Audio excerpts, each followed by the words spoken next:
नमस्कार मेरे प्रिय साथियों, आप सभी का हायर एजुकेशन वर्ल्ड चैनल को बहुत-बहुत स्वागत है। प्रिय साथियों, आज का ये सेगमेंट बहुत महत्वपूर्ण है और महत्वपूर्ण इसलिए भी है, कई चीज़ें हैं। एक तो आपके मन में बहुत सारा कौतूहल है, खासकर बिहार की उच्च शिक्षा संबंधित, Bihar assistant professor vacancy related कि माननीय न्यायालय के द्वारा इसका ऑर्डर कब देखने को मिल रहा है।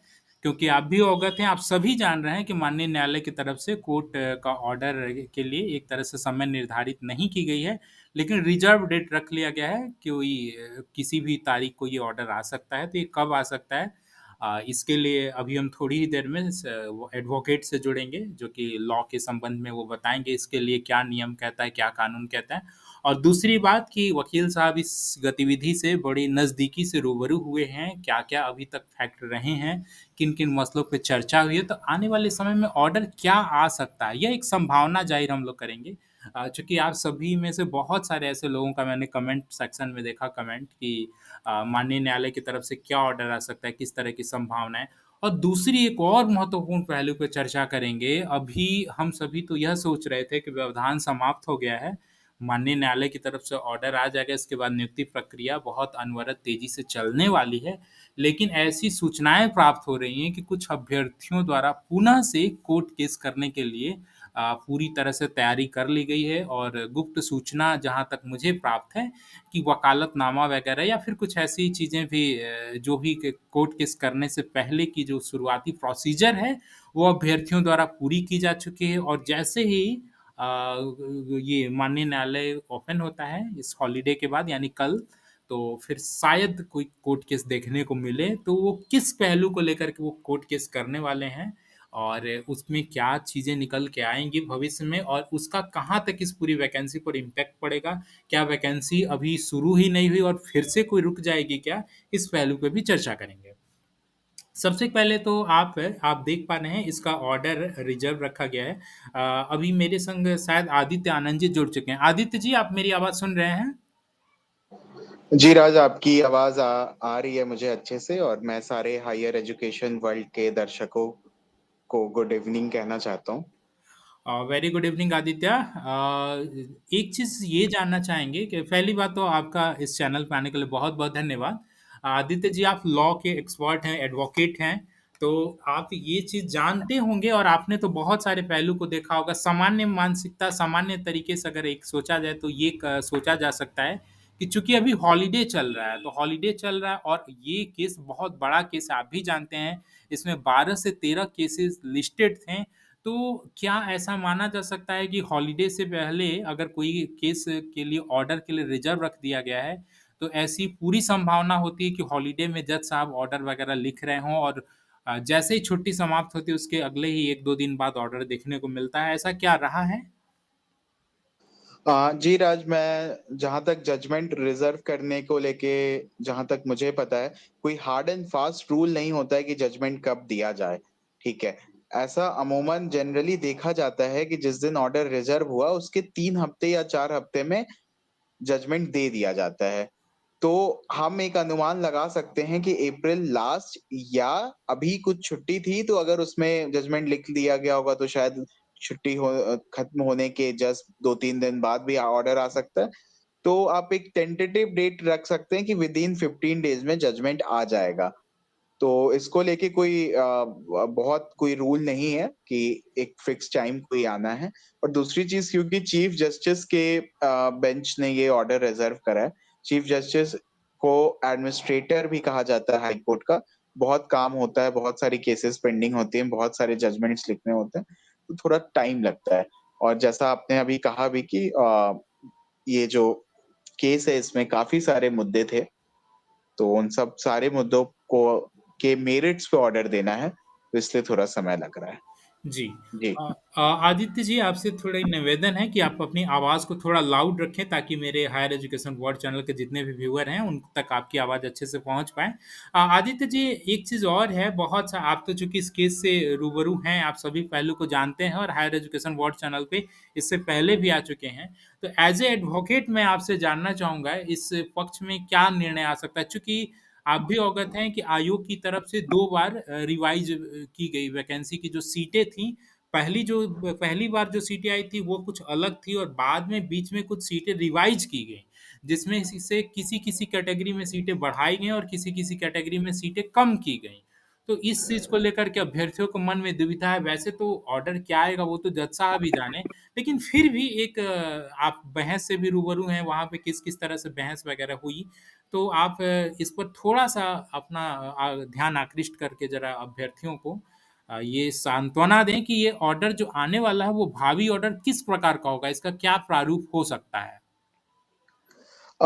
देखिए राज, क्योंकि अभी ऑर्डर आया नहीं है, जजमेंट लिखा नहीं गया है, पब्लिक डोमेन में नहीं आया, तो एक्सक्लूसिवली ये चीफ जस्टिस सर जो जो भी हाई कोर्ट के जितने भी जजेस जो बेंच में थे, उन वो जो ऑर्डर देंगे वो बिल्कुल सही होगा या एटलीस्ट मेरिट्स पे ऑर्डर आएगा।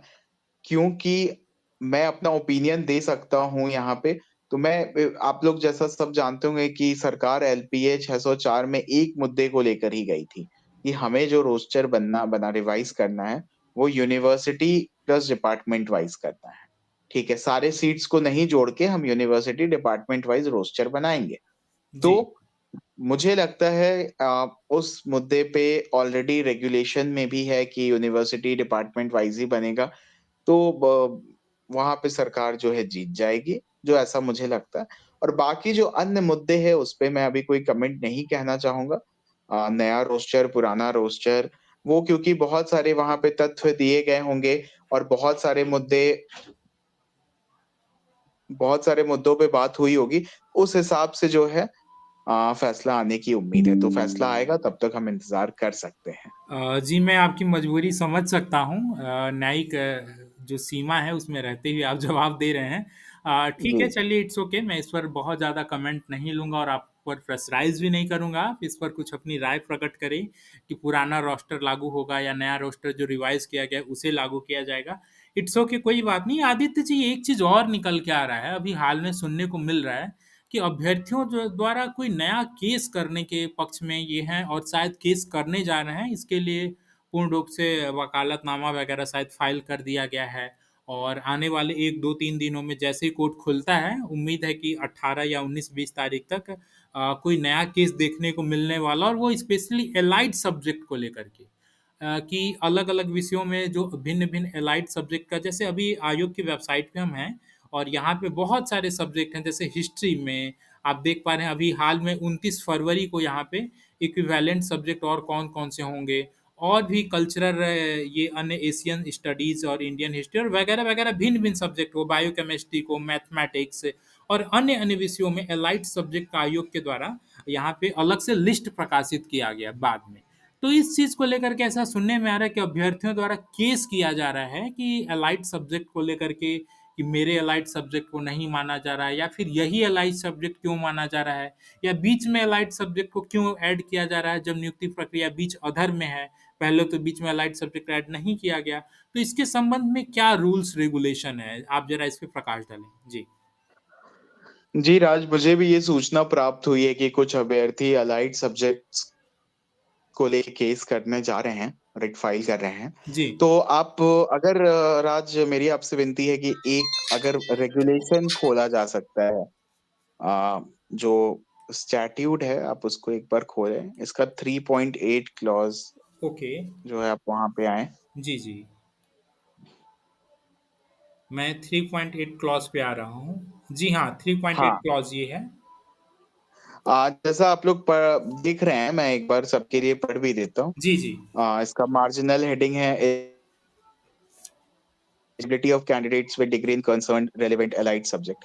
देखिए, आप जैसा यहाँ पे देख सकते हैं, the eligibility of candidate with degree in concerned relevant allied subject for any specific subject will be decided by commission on recommendation of a committee consisting of 2 or 3 experts. The equivalence of similar subject with different names in different university will be decided by committee consisting of 2 or 3 subject experts. ये देखिए, ये पढ़ के एक चीज़ बहुत clear है, अगर आपको लॉ समझ में आती है या नहीं आती है। एक लेमैन भाषा में भी अगर समझने की कोशिश करें कि एलाइड सब्जेक्ट को लेके जो डिसीज़न है, वो कमीशन के पास पावर है लेने का, ठीक है? तो अगर इसके बेसिस पे अगर कोई केस भी कर रहा है कि ये एलाइड सब्जेक्ट होना चाहिए था, ये नहीं होना चाहिए था, या अभी एलाइड सब्जेक्ट की लिस्ट क्यों पब्लिश हो रही है, तो आप देख सकते हैं स्टैट्यूट साइलेंट है, कब होगा, कब नहीं होगा। ऐसा कुछ नहीं लिखा है कि एडवर्टाइज़मेंट के टाइम ही होना चाहिए था या एडवर्टाइज़मेंट के बाद आप नहीं कर सकते। सब्जेक्ट एक्सपर्ट की कमिटी बना के आप कभी भी एलाइड सब्जेक्ट डिसाइड कर सकते हैं। किसी भी तरह का अगर कोई शंका है किसी सब्जेक्ट को लेके, तो जी, जी, आदित्य। इसलिए this is a purely discretionary power of commission. जी, जी, आपने बिल्कुल सही कहा और यही चीज़ एक चीज़ और अभ्यर्थी बहुत सारे अ, ऐसे भी अभ्यर्थी थे अभी एक मन में और दुविधा है जैसे मान लीजिए ऑर्डर आ जाता है, तो ऑर्डर आने के जी। बाद साइकोलॉजी सब्जेक्ट हैं और फिलॉसफी सब्जेक्ट हैं, इन विषयों में क्या दोबारा से इंटरव्यू देखने को मिल सकता है? चूँकि आपको भी आप अवगत होंगे, बीच-बीच में कई सारे ऐसे अभ्यर्थी के कोर्ट केस के ऑर्डर आए जिनको प्रोविज़नली एलिजिबल किया गया था इंटरव्यू वगैरह के लिए। तो इसके संबंध में क्या जी। आपको संभावनाएँ लग रही हैं? जी राज, आप एक चीज़ देख सकते हैं, आप 3.9 पे आएँ एक बार। अच्छा, जी, जी। अच्छा हाँ, स्टैट्यूट का 3.9 यस, 3.9 पे number of candidates called for interview. Yes, तो yes. Again number of candidates कितने इंटरव्यू के लिए आएँगे, this will also be decided by commission. तो अगर कमीशन ने ये निर्णय लिया जजमेंट के बाद कि हम कुछ कैंडिडेट्स को दोबारा इंटरव्यू करेंगे, जी, तो जी। कमीशन के पास कोई मतलब कोई ऐसा कोई वो नहीं है, कोई यहाँ पे अ, कोई मतलब क्या कहते हैं उसे, हाँ, उसे उसके लिमिटेशन पास नहीं है पावर पे, बिल्कुल, हाँ, बिल्कुल। कि नहीं ले सकते हैं, ऐसा नहीं है। ये पूरी तरह से कमीशन का डिसीज़न होगा। अगर मान लेते हैं उन्हें मन है कि कुछ काम मान मान लेते हैं कोर्ट ने ऑर्डर करा है कि इनका इंटरव्यू लीजिए, एलिजिबल करिए इन्हें, तो ये चीज़ उनको लेना पड़ेगा, उसमें कोई दिक्कत नहीं है। कुल अगर हैं, मिलाकर मैंने भी सुना है कुछ कैंडिडेट्स हैं जिनकी इंटरव्यू हो सकती है शायद, कोर्ट जी के हाँ, ऑर्डर तो के बाद। कुल मिलाकर ये हाँ, कहा जा सकता है कि ऐसा संभव है कि आने वाले समय में पहले साइकोलॉजी का एक छोटा-मोटा इंटरव्यू हो, कुछ-कुछ अभ्यर्थियों का जिनको प्रोविज़नली एलिजिबल किया गया था, माननीय न्यायालय के द्वारा और ऐसा संभव है कि उनके इंटरव्यू के बाद भी ऑर्डर देखने को मिल सकता है। चूँकि जी, जी, इस जी। स्टैट्यूट में ये पावर भी ऑलरेडी आयोग के अध्यक्ष को दिया गया है, आयोग इस पे डिसाइड करेगी कमीशन डिसाइड करेगी तो बिल्कुल फिर ये भी देखने को ऐसा संभव है कि मिल सकता है इसके बाद है इंटरव्यू देखने को मिले।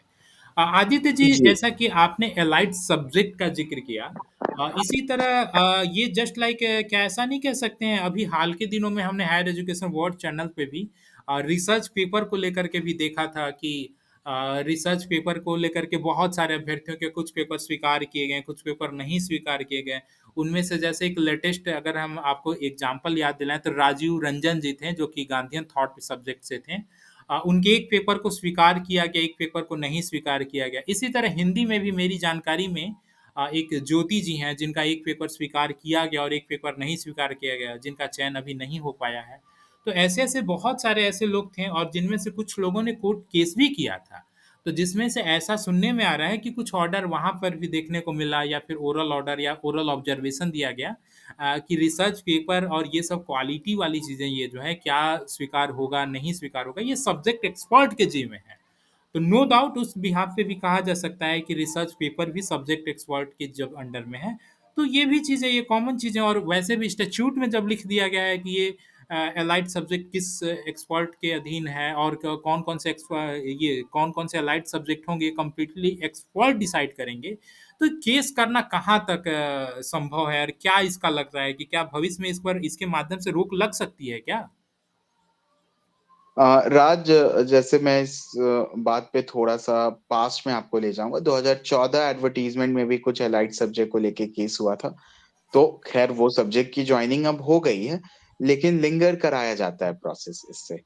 जी कोर्ट हाँ, कभी-कभी जी स्टे हाँ। लगा देती आपने है। बहुत सही याद दिलाया 2014 का जहाँ तक मैं रिकॉल कर पा रहा हूँ, हिस्ट्री सब्जेक्ट में एंशिएंट हिस्ट्री और समथिंग एल्स इसी तरह कुछ लेकर के एलाइड सब्जेक्ट का वहाँ पे केस था और जिसकी वजह से 2017 में साइकोलॉजी विषय की जॉइनिंग हो गई 2014 वैकेंसी के तहत।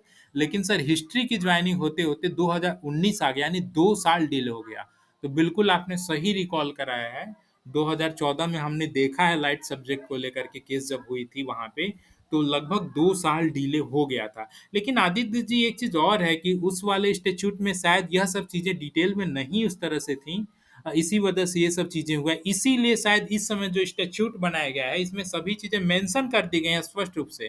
तो इस बिहाफ़ पे हम ऐसा कह सकते हैं कि अगर एलाइड सब्जेक्ट को लेकर के अभ्यर्थी द्वारा केस भी किया जाता है, तो ये केस बहुत ज़्यादा एडमिसिबल नहीं होगा या फिर बहुत ज़्यादा इसकी वजह से लिंगर नहीं होगा या डिले नहीं होगा। आपकी क्या राय है? देखिए राज, मैं शुरू से ये चीज़ कहता हूँ, एलाइड सब्जेक्ट हो गया या number of candidates called for interview, research paper, award, ये जितने मुद्दे हैं ना, छोटे-छोटे चीज़ें, जी, जी। कोर्ट इस पे बहुत दखल-अंदाज़ी नहीं करेगा। कोर्ट का काम, क्योंकि इट्स जस्टिस देना होता है, ना कि सिलेक्शन करना कैंडिडेट का। जी, तो वो काम कमीशन का है। वो कहीं न कहीं दोनों एक एक्सक्लूसिव डोमेन कमीशन का है। कोर्ट को हमने पास्ट में भी देखा है, कोर्ट कहती है कमीशन निर्णय ले, और कमीशन फिर जो निर्णय लेता है वही उसको मान्यता दी जाती है। तो इन सारी चीज़ों से बहुत मुझे मतलब वो पॉज़िटिव रिज़ल्ट नहीं देखने को मिलता है। कोर्ट कहाँ-कहाँ इंटरफेयर करता है, कोर्ट मेनली इंटरफेयर करता है डिग्रीज़ के मामले पे। पीएचडी वगैरह का जो डिग्री रहा, हमने पास्ट में भी 1-2 केसेज़ देखा है। जी, जी, जी। नेट बैकअप वगैरह के इश्यूज़ पे कोर्ट इंटरफेयर करता है। लेकिन ये जो एकेडमिक पॉइंट्स हैं, इट्स प्योरली एकेडमिक पॉइंट्स, तो उसका काम सब्जेक्ट एक्सपर्ट डिसाइड करेंगे, जो एक्सपर्ट्स हैं, या कमीशन जो कमिटी बनाती है वो डिसीजन लेते हैं। हमने देखा था पिछली बार टीचिंग एक्सपीरियंस के भी केस में, कि कैसे एक कमिटी बनी, उसने डिसाइड किया कि सर्टिफिकेट ऐसे होना चाहिए, उसको फिर कोर्ट ने भी अप्रूव किया कि हाँ, ये कमिटी का रिपोर्ट सही है। तो बिल्कुल, बिल्कुल। हम आने वाले टाइम में जैसे-जैसे वैकेंसी आगे बढ़ेगी, आपको बहुत सारे ऐसे जुडिशियल प्रोनाउंसमेंट्स देखने को मिलेंगे। ये सारे मतलब सारे एडवर्टाइज़मेंट में होता है ऐसा। ओके। लेकिन अब इसपे अब बहुत वेलफेयर मैसेज आएगा या नहीं आएगा, इसको लेके मैं कुछ नहीं कह सकता हूँ अभी। ओके आदित्य जी, वैसे आपने सभी पहलुओं को बहुत नज़दीकी से और गंभीरता से रखा और इस चीज़ पर से भी आपने पर्दा हटाया कि लाइट सब्जेक्ट वाला अगर कोर्ट केस अभ्यर्थी करने जा रहे हैं और ऐसा सूचना है कि ये 100% करने ही जा रहे हैं, तो भावी भविष्य में इसका क्या इम्पैक्ट देखने को मिल सकता है? जैसा कि आपने अवगत कराया अभ्यर्थियों को कि बहुत ज़्यादा कोई इम्पैक्ट दिखेगा नहीं, क्योंकि ऑलरेडी स्टैट्यूट में भी ये चीज़ें ज़िक्र की गई हैं कि ये सब्जेक्ट एक्सपर्ट डिसाइड करेंगे। ये मामला शायद ही इस कोर्ट केस में बहुत ज़्यादा डिले टिके। 2014 में डिले हुआ था चूँकि शायद उस समय स्टैट्यूट में यह सभी बारीकी चीज़ों का मेंशन नहीं था, लेकिन इस बार मेंशन कर दिया गया है। इसलिए ये कोर्ट केस में लिंगर हो या इस तरह की चीज़ें हों, संभावनाएँ बहुत कम हैं। आदित्य जी आप आखिर तक जुड़े रहें इसके लिए बहुत-बहुत धन्यवाद। लेकिन फिर भी मैं जानता हूँ, अभ्यर्थियों के मन में एक चीज़ को लेकर के कौतूहल बनी होगी कि ऑर्डर कब आएगा? क्योंकि ऑर्डर ही प्रमुख चीज़ है। तो फिर भी मैं आपसे वैसे तो वे पूरी तरह से जज साहब के अधीन है, वो कब ऑर्डर देंगे, क्या देंगे? क्योंकि वो पूरी तरह से उनके क्षेत्राधिकार की बातें हैं। वो जब चाहेंगे तब ऑर्डर देंगे, लेकिन फिर भी एक संभावना बनती है रामनवमी की छुट्टी थी, ईद वगैरह की छुट्टी, तो इसलिए ऐसा संभव है कि रामनवमी की छुट्टी या ईद की छुट्टी वगैरह में ये जज साहब ऑर्डर लिख लिए होंगे। तो फिर भी क्या अगर मैं आपसे कहूँ कोई हाइपोथेटिकल डेट अनुमानित तिथि कोई ऐसा टाइम फ्रेम आप बता सकते हैं कि कब से कब तक में ऑर्डर आ सकते हैं?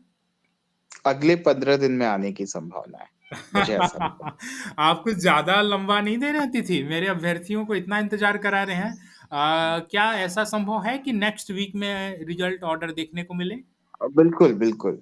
कल नहीं आ रहा है ऑर्डर, मैं इतना कन्फर्म कर देता हूँ।